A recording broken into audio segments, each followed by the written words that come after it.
Podachining qizi. Bir bor ekan, bir yo'q ekan.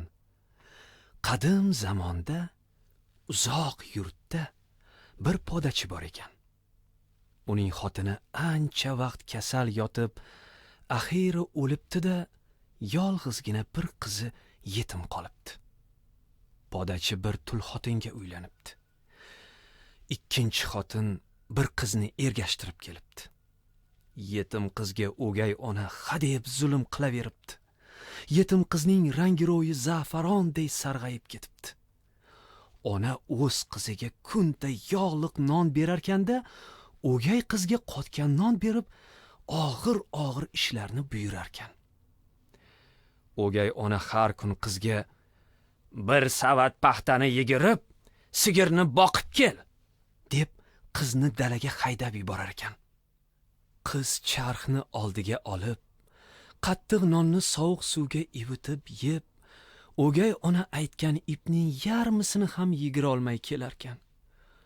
O'gay ona qiz sho'rlikning sochlaridan buydalab tortib urarkan, a'zoyi badanini o'ymalab ko'kartirib yuborarkan.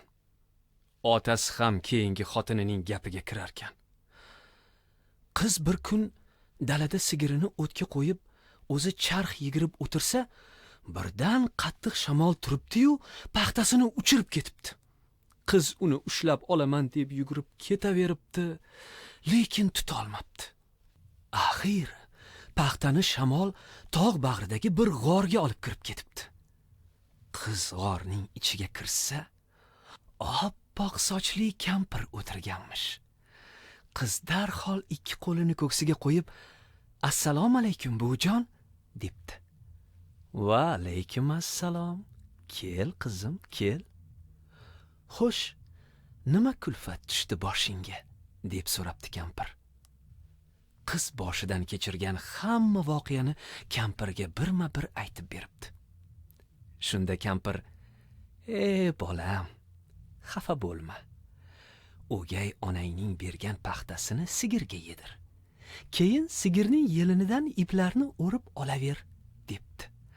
Va qizning boshini silab turib, "Agar boshingga biror kulfat tushsa, menga kel. Mushkulingni o'zim oson qilaman", debdi. Qiz sevinchini ichiga sig'dira olmay, tezdan sigir oldiga boribdi. Paxtani sigirga yedirib, yelindan sut soqqanday ipni tortib olaveribdi. Bir tekis, ingichka ip chiqaveribdi. Bir nafasda bir necha kalava ip sog'ib, o'gay onaning oldiga kelsa, yozg'irib, "Muncha kech kelding? Bor, sigirning tagini tozala, hovlini supur", deb o'dag'aylabdi. O'gay ona kunda necha savat paxta bersa ham, qiz bechora hammasini silliq qilib ipga aylantirib kelaveribdi. O'gay ona bunga chidayolmay poylabdi. Qarasaki, voqea haligidek emish. Ushbu audio kitobni to'la holda audiobook.uz internet magazinidan sotib olishingiz mumkin.